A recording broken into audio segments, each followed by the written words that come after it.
This was the perfect introduction, I think, for you, Bruno, from Deloitte.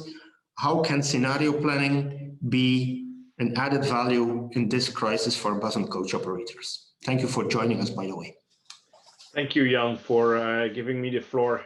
It was at least a very interesting discussion that the key for the change or the post-COVID period is for a lot in digitalization, but nevertheless, we, as the poll has shown as well, we don't know when will we back to normal positions, and therefore scenario planning could be of a help in order to plan, to think upfront a bit on different possible scenarios. Will it be indeed summer 21? Will it be later? Does it might be the beginning of 2022? So all these unknowns or the ones that are disturbing a bit our restart and the way that we want to restart. So just as a brief introduction, if we can take the next slide. So indeed, I'm working for Deloitte. For those who might not know Deloitte, Deloitte is an international service providing firm for professional services towards all type of companies, being from the little scale-ups to the large international companies. And I'm working within Belgium mainly on strategy, on long-term planning, and especially in those uncertain times, a lot of people are questioning, is my business model still feasible for the future? Will the business that I have run for the last 30 years, will it still be a place for that business, taking into account everything that happened? So that's a bit the type of projects that I'm guiding and assisting and advising upon. And it's a bit based on that experiences that I want to share a view a bit on what is scenario planning and why might scenario planning be feasible for you. If we look the way a bit in the bus world, and not only in the bus world, but just in general also the way that we transport, we've discussed a lot in the panel about the digital impact and how digital platforms might help you in changing and shifting and especially in thriving towards the future. But also I think there are a lot of other aspects that we need to take into account that will have an impact on our sector as well, being it the economic, the way of sharing economy, sharing cars, and the way that we are looking into that one, just also the societal lifestyle, the technology we have discussed. We touched briefly upon the ecological part as well. So I think there are different trends that having an impact on the way that we will move towards the future and that we will transport. Look into the electrification of vehicles, having the connected cars, which gives lots of opportunities as well. Autonomous driving, not that far, I think, in the bus sector so far, but at least a lot of experiences and tests are being done within the car industry. The vehicle sharing, as we discussed, and also the digitalization and the way that we grab a cab is not longer the way that we have done it in the past. We do not longer call one, but in a lot of cases, we use digital platforms to look for the best solution on how we could transport. So for sure, all these trends have an impact and will, some of them, as we have discussed, we will accelerate a lot due to COVID. But okay, nevertheless, there will be a business for the buses, but we need to plan it. If we go to the next slide, we've done an international study as well on the impact of mobility in general. And one of the questions was also the impact on public transport. And over the next 3 months, do you plan to limit the use of public transport? And there we see an overall and global sentiment. If we compare it with previous studies, we see a gigantic drop over everywhere of people that are really looking in different ways to move from one place to another, to get confidence again in the buses and in public transport.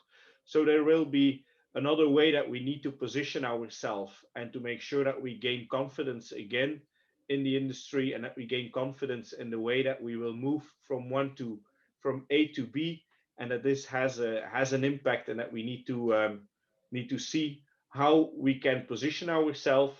Digital will of course help to increase the convenience and common transport to make it again popular, but nevertheless, we will need to think about the future. And that's where scenario planning comes into play. If we go to the next slide, please. On scenario planning, the context a bit, the next one as well. Thank you. So we all have taken the response measures. We have taken measures to ensure the continuity of our business. We've done some temporary employment. We've some discontinuation, perhaps, of contracts, some flexible working, making sure that we preserve the working capital and cash needs. So having a good actions or measures that we have taken in order to guarantee the continuity of our business. But good, after this period, of course, and hopefully and for sure, this too shall pass this period. I mean, there will be a time for recovery and hopefully also to thrive, to accelerate within the future. So if we look into the tomorrow business, how will we restart? What are the investments that we need to take?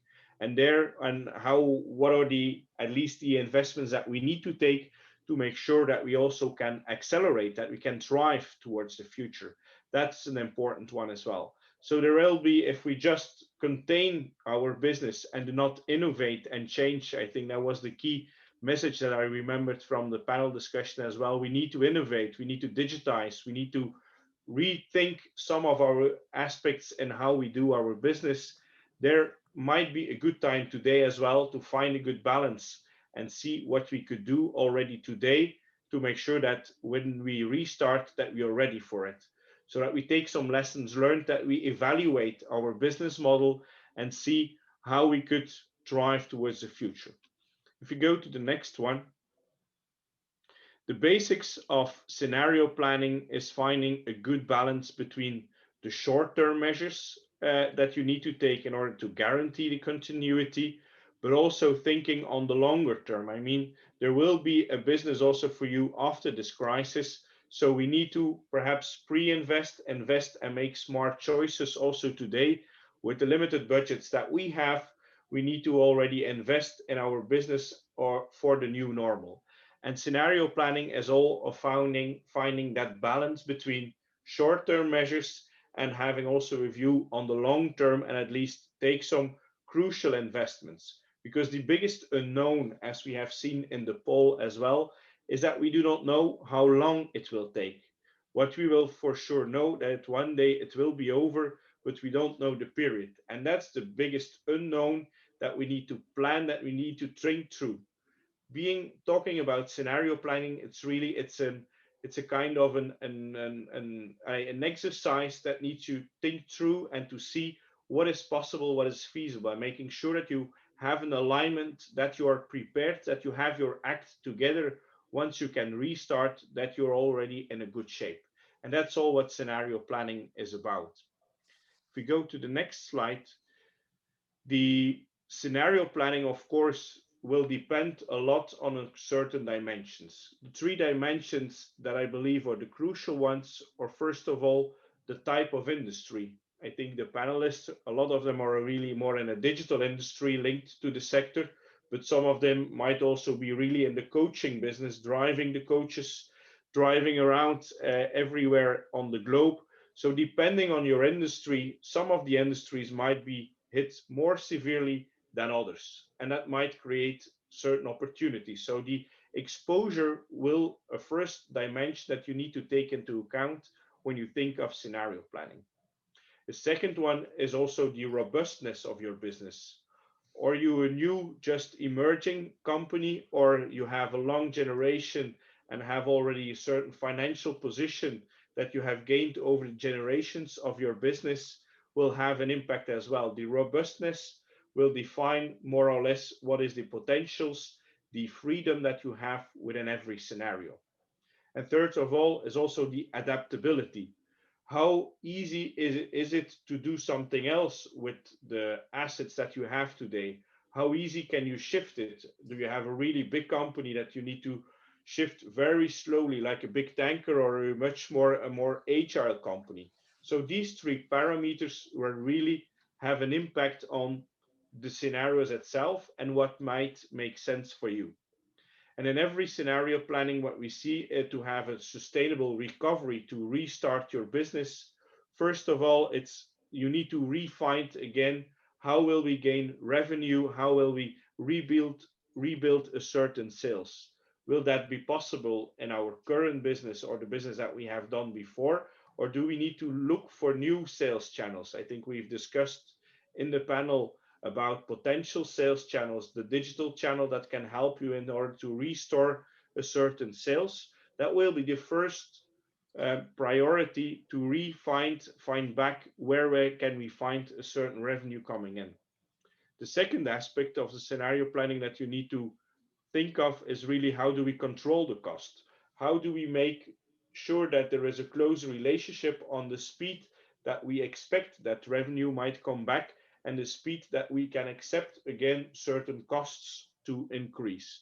So there will need to be a good balance again on how do we expect that the sales can grow and also controlling the costs. And all that will be linked on a good cash planning and a financing position. The combination of these three are the three building blocks of a scenario plan. If we go to the next slide, there we have a bit of the approach. And I think if we go to the next one, first of all, it's where do we have the biggest disturbance in the business model? Is it about the clients that are not coming back, or is really the business disturbed due to lockdowns that there is no traffic possible? Is it mainly due to the link if we are doing more air traffic from cities towards the airports? We see a huge impact on airports as well. So where is the biggest disturbance in our value chain? That will be the crucial part where we need to think, is that disturbance temporary, or is this really a structural change in the way that we live, that we operate, that we work?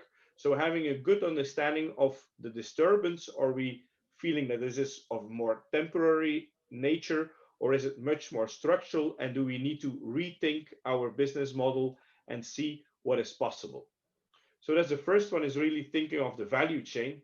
The second one, if we go back to the new normal, how do we need to adjust the business model? We need to embrace digital. I think that was a bit one of the main sentences that I heard in the panel discussion. But nevertheless, how will we embrace it? What will be, how will it fit in our current business model? So really thinking of what are the different steps of getting back to the new normal, the impact on the business model, and also the way that we finance our business. How can we fund the restart? And then third of all, in scenario planning, there are different scenarios. You will have the worst case, the normal case, the best case.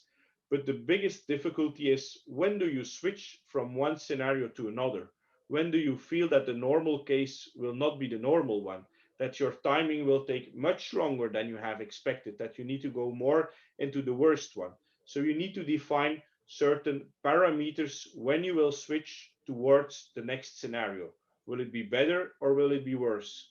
And that's a bit a kind of a journey that you need to take in order to go through. It's actually thinking upfront on different potential scenarios based on the timing, which is the biggest unknown so far. We have included on the next slide a small potential example. It's very illustrative, but what are the different aspects that you need to think of when building scenarios? It's always a link between the strategic parts on what will happen on the market, the business model, linked to the financial parts. It's a combination of both that needs to be included. On the left-hand side of the slide, it's good to articulate the hypothesis, because those are a bit the drivers that will trigger you to change from one scenario to another one. So clearly define the hypothesis of the disturbances that you have in your value chain. Will it be the suppliers? Will it be more on the capacity, on the offering, on your channel? Is it linked to the customer? So clearly describe the hypothesis for your best scenario, for your best case, for your normal case, for the worst case, and have then linked to that a clear action plan. If that's the best case, how will we rebuild the sales? Where will the sales come from? How will we make sure that we get our cash flow again coming in? And linked to that, based on the sales that we see or the revenue that will come in, we need to control the cost. In our example, we've said, okay, we will rebuild some of our sales channels, some sales operational staff will be back in business. We will promote digital, will be a bit the way that we try to increase again our revenue. And linked to that, if we see a certain speed of those activities, we need to make sure that we control the costs at the end as well. That we say, perhaps let's work again at 50% of our capacity, see how it goes, and after that, based on the experiences, further increase it. So there will be always a link between the sales and control and costing and argument. And then next to that, it needs to be paid. There needs to be a certain buffer in our cash. So we need to have an efficient management on the working capital.